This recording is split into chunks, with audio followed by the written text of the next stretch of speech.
नमस्कार दोस्तों, स्वागत है आप सभी को हमारे चैनल हिंदी कथा डीपी में। यदि आप भी नए हैं तो हमारे इस चैनल को सब्सक्राइब जरूर करें। चलिए वीडियो शुरू करते हैं। मित्रों, क्या आपको पता है कि महापुरुष क्यों कहते थे कि जो जागत है वो पावत है, जो सोवत है वह खोवत है।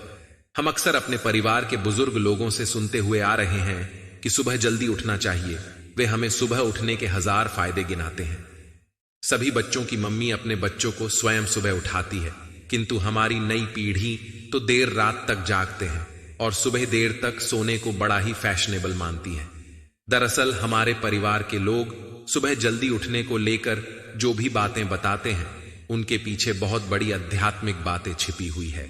इतना ही नहीं, सुबह जागने को विज्ञान भी कहता है। वही विज्ञान उन्हें उनके पूर्वजों ने सिखाई थी और अब वह हमें सिखा रहे हैं। सुबह के समय का जो मुहूर्त होता है उसे ब्रह्म मुहूर्त के नाम से जाना जाता है और इस समय हमारा दिमाग, प्रकृति के वातावरण और जो सुबह ब्रह्म मुहूर्त में उठता है उस व्यक्ति के साथ सब कुछ बहुत ही सकारात्मक रूप से सक्रिय होता है। रोज रोज सुबह के समय पर जो भी प्रार्थना या ध्यान किया जाता है उससे सकारात्मकता और सफलता मिलती है। मित्रों, ऐसी ही विडंबना पर एक कथा व्याप्त है। इस कथा में सिर्फ ब्रह्म मुहूर्त के रहस्य के साथ एक ऐसी ध्यान की विधि बताएंगे जिससे अगर कोई 21 दिन अपनाता है तो वह अपने सपनों को साकार कर सकते हैं। उसे ब्रह्मांड की शक्तियों की विशेष मदद मिलने लगती है। इसके साथ वह व्यक्ति अपने मन को स्थिर और बुद्धिमान बन जाता है। तो चलिए मैं आपको वह कथा सुनाता हूं। एक समय की बात है, नारद जी जब आकाश मार्ग से होते हुए जा रहे थे तभी रास्ते में उनको इंद्र देवता मिले। वह नारद जी से पूछने लगे कि हे नारद जी, मैंने देखा है कि प्रत्येक इंसान जो सुबह के समय ब्रह्म मुहूर्त पे उठते हैं वह बहुत सुखी रहते हैं, ऐसा क्यों है? अब नारद जी को इस बात का ज्ञान नहीं था। उन्होंने कहा कि हे इंद्रदेव, मैं तुमको तुम्हारे प्रश्न का उत्तर कल दूंगा। और वहां से सीधा पहुंचे भगवान श्री कृष्ण की नगरी वृंदावन। और वहां पहुंचकर उन्होंने देखा कि भगवान श्री कृष्ण एक पेड़ के पास खड़े होकर बांसुरी बजा रहे थे। जैसे ही नारद जी श्री कृष्ण के पास पहुंचे, श्री कृष्ण ने बांसुरी बजाना बंद कर दिया और नारद जी से बोले, हे नारद जी, आप बड़े चिंतित दिखाई पड़ रहे हैं, आपको किस बात की चिंता है? तब देवर्षि नारद जी बोले, हे भगवान, आज मैं आकाश मार्ग से होता हुआ वैकुंठ लोक की तरफ जा रहा था। तब रास्ते में मुझे देवराज इंद्र मिले। उन्होंने मुझसे पूछा कि हे नारद जी, जो लोग सुबह सुबह ब्रह्म मुहूर्त में उठते हैं वह सभी इतने खुश क्यों रहते हैं? हे भगवान, मैं इसी प्रश्न का उत्तर आपके पास जानने के लिए आया हूं। तब भगवान श्री कृष्ण कहते हैं, हे नारद जी, वाकई मैं इंद्रदेव ने आपसे यह प्रश्न पूछकर समस्त मानव जाति का कल्याण किया है। आज कलयुग के मानव के लिए यह प्रश्न इतना महत्वपूर्ण है जैसे उसके शरीर में बसी हुई उसकी जान है। देवर्षि नारद जी, मैं आपको इस प्रश्न का उत्तर एक कथा के माध्यम से बताऊंगा। कृपा करके आप इस कथा को अंत तक जरूर सुनना और जो भी मनुष्य इस कथा को पूरा सुन लेगा वह कभी भी इस अवसर को अपने हाथ से जाने नहीं देगा। ब्रह्म मुहूर्त का रहस्य जानकर पूर्ण जीवन बदल जाएगा। मित्रों, तब देवर्षि नारद जी बोले, हे भगवान, आप कहिए तो सही, मैं इस कथा को पूरा सुनूंगा और समस्त लोक जगत में भी विख्यात करूंगा। तभी भगवान श्री कृष्ण कथा को सुनना प्रारंभ करते हैं। एक समय की बात है, एक नगर में लड़का रहता था। वह लड़का अच्छा था, लेकिन उसकी एक खराब आदत थी। वह देर तक सोता रहता था। सुबह उसे जगाने के लिए लाखों प्रयास किए गए थे, किंतु सबने हार मान ली थी। वह लड़का कभी 9 बजे से पहले नहीं उठता था। जब वह बालक था तब परिवार ने सोचा कि जब यह बड़ा हो जाए तो इसकी आदत में सुधार हो जाएगा।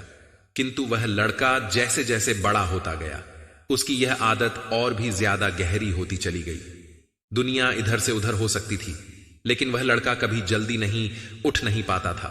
उसके पिता उसकी इस आदत से बहुत ज्यादा परेशान रहने लगे थे। उस लड़के को ढेरों नकारात्मक शक्तियों ने घेर लिया था। वह सभी को पलटकर जवाब देता था, दिन भर उदास रहता था। इसका असर उसके स्वास्थ्य पर भी पड़ रहा था। जब उस लड़के को यह पता लगा कि उसके सारे मित्र सफलता को प्राप्त कर चुके हैं, तब वह और भी ज्यादा दुखी हो गया और ईश्वर को कोसने लगा। वह बार बार कहता था कि मेरी किस्मत खराब है, किंतु उसके पिता अच्छी तरह से जानते थे कि उस लड़के के असफल होने के पीछे क्या कारण है। मित्रों, भगवान श्री कृष्ण कहते हैं, हे नारद जी, एक दिन की बात है, उसके पिता को किसी सन्यासी के बारे में पता चला। तुरंत वह अपने बेटे की समस्या को लेकर वह तुरंत ही उस सन्यासी के पास जा पहुंचे। पिता ने उस सन्यासी को बड़े ही विस्तार से अपने बेटे की आदतों के बारे में बताया। मित्रों, भगवान श्री कृष्ण कहते हैं, हे नारद जी, सन्यासी ने कहा कि कल आप अपने बेटे को इस आश्रम में आने को कहिए। पिता घर की ओर चला गया। उन्हें पता था कि अगर वह सीधे तरीके से बेटे से सन्यासी को मिलने के लिए कहेंगे तो वह कभी तैयार नहीं होगा। उन्होंने बेटे को अपने पास बुलाया और कहा, तुम्हारे सारे मित्र जीवन में सफलता प्राप्त कर चुके हैं, क्या तुम सफल नहीं होना चाहते हो? लड़के ने उत्तर दिया कि जरूर पिताजी, किंतु जब भी मैं अपने मित्रों से उनकी सफलता का रहस्य पूछता हूं तब वे मुझे कुछ नहीं बताते हैं। मित्रों, भगवान श्री कृष्ण कहते हैं, हे नारद जी, पिता ने कहा कि मुझे यह रहस्य पता चल गया है कि वह सभी क्यों सफल होते जा रहे हैं। लड़के ने बड़ी उत्सुकता से पूछा, क्या पता चला है? पिताजी, पिता कृपा करके आप मुझे बताइए। पिताजी ने कहा कि कल सुबह तुम्हें एक सन्यासी के आश्रम में जाकर उनसे मिलना है।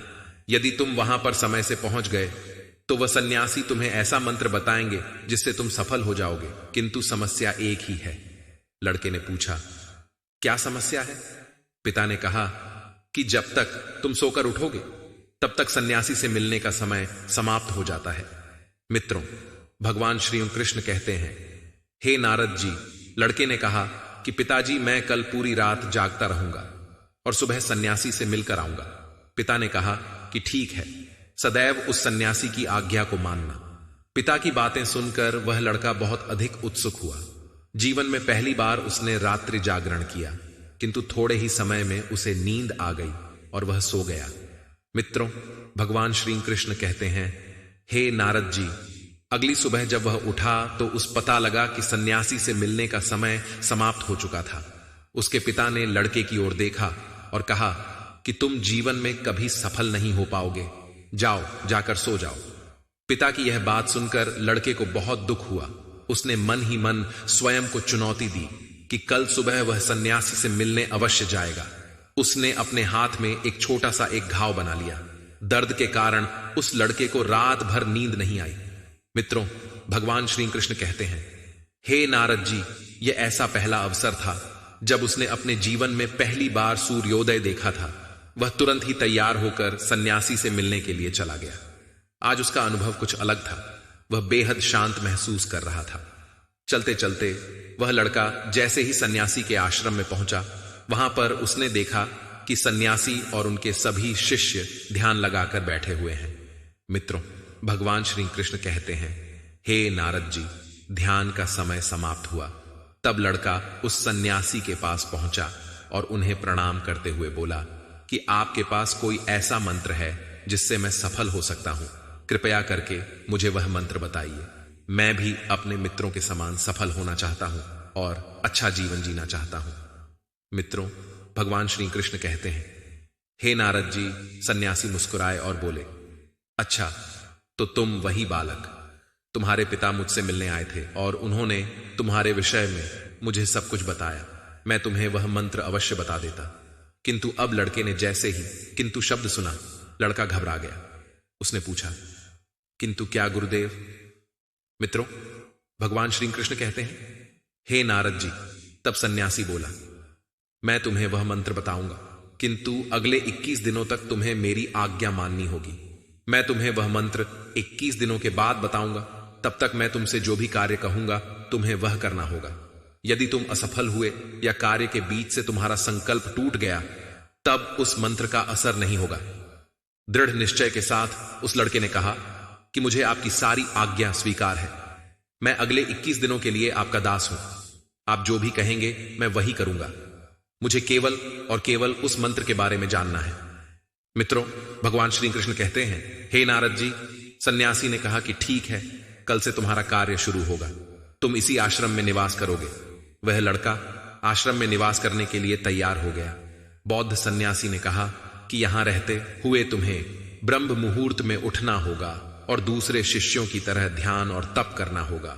साथ ही आश्रम के कार्यों में भी सहायता करनी होगी।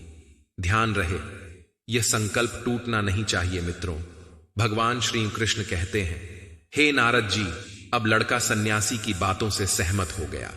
अगले दिन से उसके कार्य के दिन की शुरुआत थी। इस बार लड़का इतना दृढ़ निश्चय था, किंतु 1 सप्ताह बीतने के पश्चात ही उसका संकल्प टूट गया और वह 8वें दिन देर तक सोता रहा। जब वह जागा तो उसने कहा कि मुझसे कितनी बड़ी भूल हो गई है।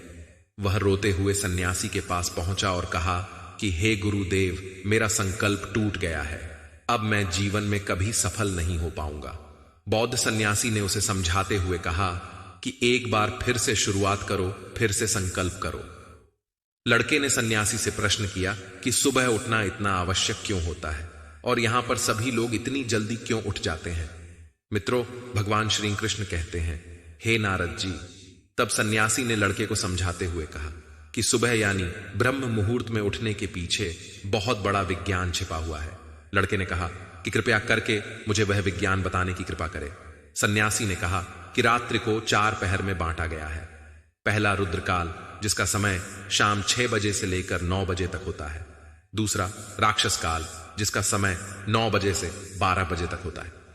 तीसरा गंधर्व काल, जिसका समय रात्रि 12 बजे से भर 3 बजे तक होता है। और सबसे अंत में जो पहर आता है उसे मनोहर काल कहते हैं। इस समय को ब्रह्म मुहूर्त या अमृत बेला के नाम से भी जाना जाता है। इसका समय 3 बजे से सुबह 6 बजे तक होता है। यह वह समय होता है जब पूरे संसार की नकारात्मक शक्तियां निष्क्रिय अवस्था में होती हैं और सकारात्मक शक्तियां सक्रिय होती हैं। ब्रह्म अर्थात देव मुहूर्त अर्थात समय। ब्रह्म मुहूर्त का अर्थ देवों का समय होता है। मित्रों, भगवान श्री कृष्ण कहते हैं, हे नारद जी, वह सन्यासी आगे कहते हैं, इस समय देव धरती विचरण कर रहे होते हैं और जागृत मनुष्य पर उनका बड़ा ही सकारात्मक प्रभाव पड़ता है। ब्रह्म मुहूर्त ऐसा समय होता है जिसमें मनुष्य का मस्तिष्क बिल्कुल खाली होता है।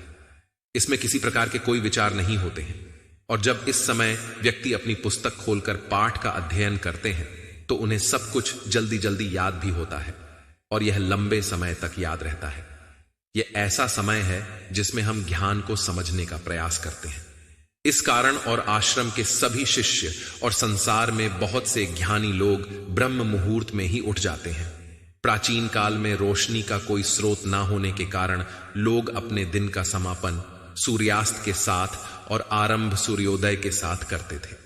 यह एक तरीका है जिससे मानव जीवन प्रकृति के साथ तालमेल बनाकर चलता है। मित्रों, भगवान श्री कृष्ण कहते हैं, हे नारद जी, उस लड़के ने कहा कि ठीक है, मैं कल से अपना संकल्प फिर से शुरू करता हूं, किंतु ब्रह्म मुहूर्त में उठकर मुझे क्या क्या करना चाहिए। तब उस सन्यासी ने कहा कि ठीक है, मैं तुम्हें बताता हूं कि ब्रह्म मुहूर्त में क्या और कैसे करना चाहिए। सबसे पहले उठकर धरती पर पांव रखने से पहले धरती माता को प्रणाम करना चाहिए। मित्रों, भगवान श्री कृष्ण कहते हैं, हे नारद जी, वह सन्यासी आगे कहता है, अपनी हथेलियों की ओर देखो और ईश्वर को धन्यवाद दो कि उन्होंने तुम्हें आज का सूर्योदय देखने का अवसर दिया। इसके बाद नित्य कर्म और स्नान करने से शरीर ही नहीं बल्कि मन की शुद्धता भी बढ़ती है। स्नान करने के पश्चात ध्यान की प्रक्रिया होती है। ब्रह्म मुहूर्त की ध्यान प्रक्रिया की अवधि 21 दिन तक होती है। इस विधि का उपयोग तब किया जाता है जब आप अपनी कोई मनोकामना की पूर्ति चाहते हैं। यह ऐसा समय होता है जब व्यक्ति अपने आज्ञा चक्र को सक्रिय करने पर काम करते हैं। मित्रों, भगवान श्री कृष्ण कहते हैं, हे नारद जी, वह सन्यासी आगे कहता है, आज्ञा चक्र दोनों भव के बीच होता है। यह संकल्प का स्थान भी कहा जाता है। अगर इस चक्र पर केंद्रित किया जाए और अपनी मनोकामना को बार बार दोहराया जाए तो मात्र 21 दिनों के भीतर वह पूर्ण हो जाती है। अगर आपके मन में कोई अधूरी मनोकामना है और आप उसे पूरी करना चाहते हैं, तब सबसे पहले उस मनोकामना का स्पष्टीकरण कर लें। आपको क्या चाहिए यह निर्णय अवश्य कर ले। इसके बाद ध्यान की विधि को शुरू करें। ब्रह्म मुहूर्त में स्नान के बाद एक ऐसा स्थान चुनें जहां पर वायु का प्रवेश हो। ध्यान में शुद्ध प्राण वायु का होना आवश्यक होता है। ज्ञान की मुद्रा में रीढ़ की हड्डी सीधी होनी चाहिए, साथ ही गर्दन भी सीधी होनी चाहिए। सुखासन की अवस्था में दोनों हाथों को घुटनों पर रखकर आंखें बंद करके बैठ जाए। हाथ की मुट्ठ को बंद कर ले और 2-3 मिनट तक बिल्कुल शांत हो जाए।